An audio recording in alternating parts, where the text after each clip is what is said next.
Hi friends, இன்றைக்கி காலையில் நமக்கு எந்த குக்கிங் ஒர்க்குமே கிடையாது. ஏன்னா நம்ம ஒரு கோயிலுக்கு போக போகிறோம். ஸோ காலையில் எந்திரிச்ச உடனே டீ மட்டும் போட்டு குடித்தாச்சு. டீ போட்டு குடிச்சிட்டு அப்படியே கிச்சன் வந்துட்டு அடுப்பெல்லாம் நீட் பண்ணிவிட்டு கிச்சன் கவுண்டர் டாப் எல்லாமே நீட் பண்ணிவிட்டு வீடுமே மாப் போட்டாச்சு. காலையில் எந்திரிச்ச உடனே வாஷிங் மிஷினில் துணி அப்புறம் பெட்ஷீட் இந்த மாதிரி எல்லாமே எடுத்து வாஷ் பண்ணி காய போட்டாச்சு.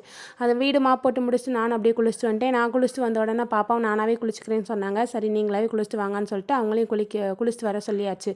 அதுக்கிடையில் நான் தலை சீவிட்டு இருந்தேன். பாப்பாவும் குளிச்சுட்டு வந்துட்டாங்க. வந்ததுக்கப்புறம் அவங்களுக்கும் தலையை துவட்டி விட்டு பொட்டு பவுடர்லாம் அடித்து அவங்க ரெடி பண்ணிவிட்டு அடுத்து நானும் ரெடி ஆகிட்டு நாங்கள் கோயிலுக்கு கிளம்பிட்டோம். இன்றைக்கி எங்கள் ஏரியாவில் இருக்கிற கோயிலில் கும்பாபிஷேக விழா தான். ஸோ அதுக்கு தான் நானும் பாப்பாவும் ரெடி ஆகிட்டு இருந்தோம். அங்கே போனதும் பார்த்திங்கன்னா செம்ம கூட்டமாக இருந்துச்சு. அந்த கூட்டத்தில் எப்படி சாமி கும்பிட்றதுன்னு தெரியலையே அப்படின்னு சொல்லிட்டு நாங்கள் போனதுமே ரொம்ப கூட்டமாக இருக்கிறத பார்த்துட்டு பாப்பாவை தூக்கிக்கிட்டேன். நான் தூக்கி இடுப்பில் வச்சுட்டு பாப்பாவும் பார்த்தோம். கரெக்டாக நாங்கள் போன டைம் தான் கும்பத்தில் தண்ணி ஊற்றுனாங்க. சூப்பராக சாமி கும்பிட்டுட்டு அந்த தண்ணியும் வாங்கிட்டு நேராக சாப்பிட்றதுக்கு வந்துட்டோம். அன்னதானம் போட்டிருந்தாங்க. சாப்பிட்டு முடிச்சுட்டு நேரம் அப்படியே நாங்கள் வீட்டுக்கு கிளம்பி வந்துட்டோம். இந்த வீடியோ பிடிச்சிருந்தால் மறக்காமல் நம்ம சேனலை சப்ஸ்கிரைப் பண்ணிக்கோங்க. லைக் பண்ணுங்கள், ஷேர் பண்ணுங்கள், கமெண்ட் பண்ணுங்கள். அடுத்த வீடியோவில் பார்க்கலாம். பாய்.